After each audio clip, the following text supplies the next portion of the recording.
મારું નામ લાભુબેન છે. મારી ઉંમર 72 વર્ષ છે. મને પગમાં 2-3 વર્ષથી દુખાવો થતો હતો. રાત્રે સૂવું ત્યારે તો બહુ જ દુખાવો થતો, સણકા આવતા હતા, ચાલવામાં તકલીફ પડતી હતી. પછી મારા મૌલિન સરને બતાવ્યું તો એ કે તમે એકાદ વર્ષ ચાલે પણ પછી છે ને તમને લોહી ને એવું ન મળે એટલે તમે અત્યારે કરાવો તો સારું. પછી તો વિચાર કરો, ડાયાબિટીસ વધારે હતી, 2 મહિના બધું સલાડ બલાડ બધું ખાય તે સરસ કરી નાખ્યું. પછી આ મૌલિન સરે મારું ઓપરેશન કર્યું, પણ બહુ જ સરસ. હવે તો આ ફિઝિયોથેરાપી વાળા આવે છે તો સરસ ચલાય છે, લાગતું નથી, બહુ જ સરસ. હોસ્પિટલ તો એમ જ લાગે કે આપણું ઘર જ છે.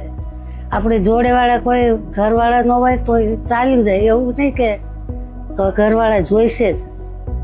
બધું આપણે ઘર જેવું જ લાગે, સરસ લાગે. અહીંયા જ કરાવો, બીજે તમારે ક્યાંય જવાની જરૂર જ નથી, કોઈને પૂછવાનું નથી, અહીંયા જ કરાવો. ખાવા પીવાનું એટલું સરસ, રહેવાનું સરસ, બધા લોકો નાનેથી ડૉક્ટર સુધી બધાય સરસ, એટલે ગમે આપણે.